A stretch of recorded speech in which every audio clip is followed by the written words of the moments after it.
Ова задача ни гласи: имаме 3 фер исти парички. Истовремено се фрлят трите. Кои се можните настани и колкава е веројатноста на секој од нив?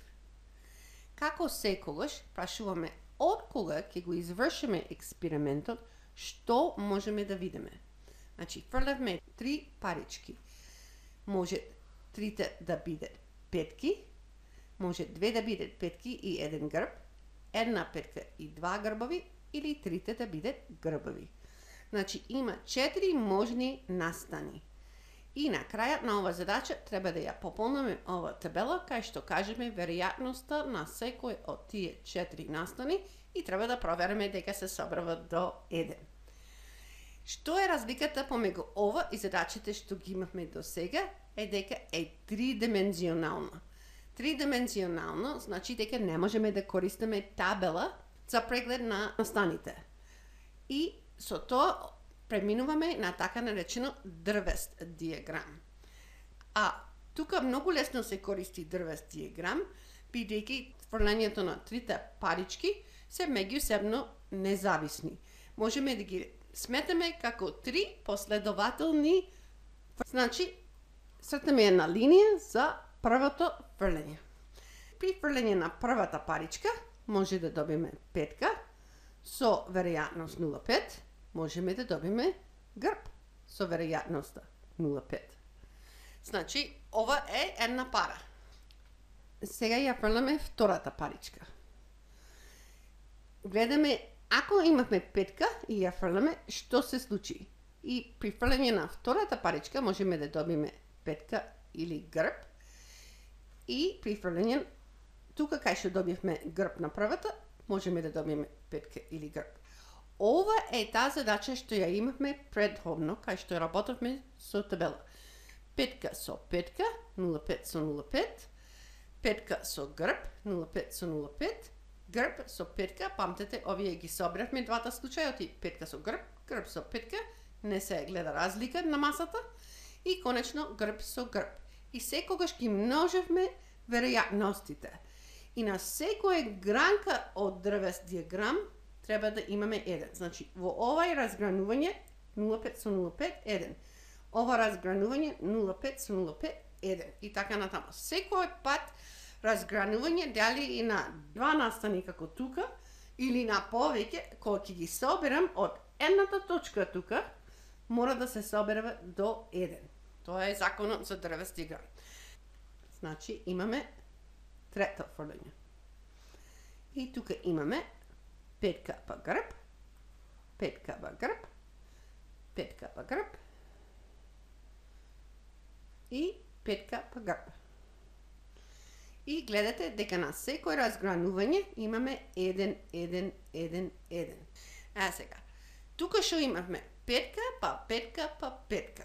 Значи, тука имаме петка па петка па петка. Колку му е веројатноста на тоа настан? 0,5 по 0,5 по 0,5. Значи 0,5 на трети еднакво на 0,5 по 0,5 по 0,5 еднакво 0,125.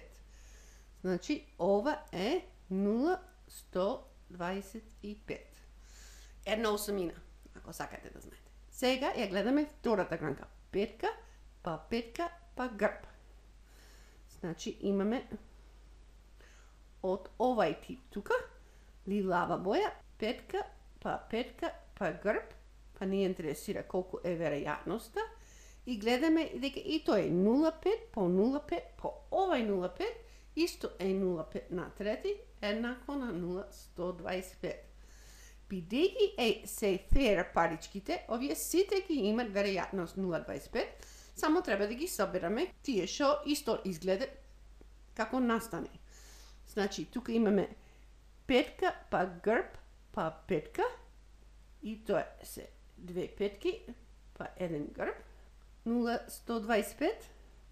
Тука имаме петка па грб па грб. Тоа е портокалово. Петка па грб и негова веројатност е 0,125. Тука имаме грб, петка, лилава. Петка петка, грб.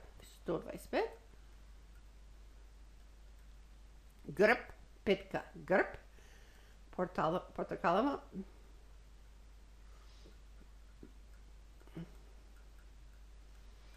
Грб, грб, петка. И тоа е вако. Една петка и два грбови. И последно тоа ше грб, грб, грб. Тоа е зелено. Грб, грб, грб. И негова веројатност е 0,125. Ова да го нема.